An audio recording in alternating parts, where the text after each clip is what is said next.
Welcome to moral tables. الو کی نصیحت۔ ایک دن جنگل میں گلہری اپنی دم پھلا کر بھاگتی ہوئی الو کے پاس آئی اور بولی، میرے پاس ایک بہت قیمتی اخروٹ ہے، لیکن مجھے ڈر ہے کوئی چرا نہ لے۔ الو نے آنکھ جھپک کر کہا، قیمتی چیز چھپانی ہو تو اسے وہیں رکھو جہاں کوئی ڈھونڈ نہ سکے، ارے جیسے کہ بندر کے دماغ میں۔ گلہری ہنس پڑی اور بولی، پھر تو وہ ہمیشہ کے لیے گم ہو جائے گا۔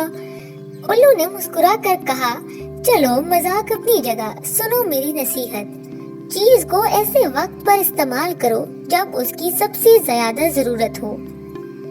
گلہری نے اخروٹ زمین میں گہرائی تک دفن کر دیا اور کہنے لگی، چلو سردی میں نکال لوں گی۔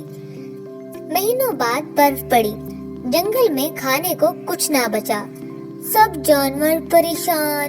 گلہری خوش خوش اپنے چھپائے ہوئے اخروٹ کی طرف دوڑی، لیکن وہاں ایک بڑا سا گڑھا تھا اور ساتھ میں لکڑی کا بورڈ لگا تھا جس پر بندر نے لکھا تھا، شکریہ گلہری۔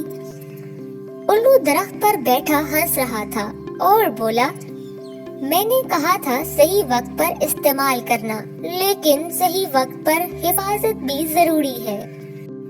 اس کہانی سے ہم نے سبق سیکھا کہ علم اور موقع دونوں کا ساتھ ہو تو ہی فائدہ ہوتا ہے، ورنہ بندر مزہ لوٹ لیتا ہے۔ Thanks for watching.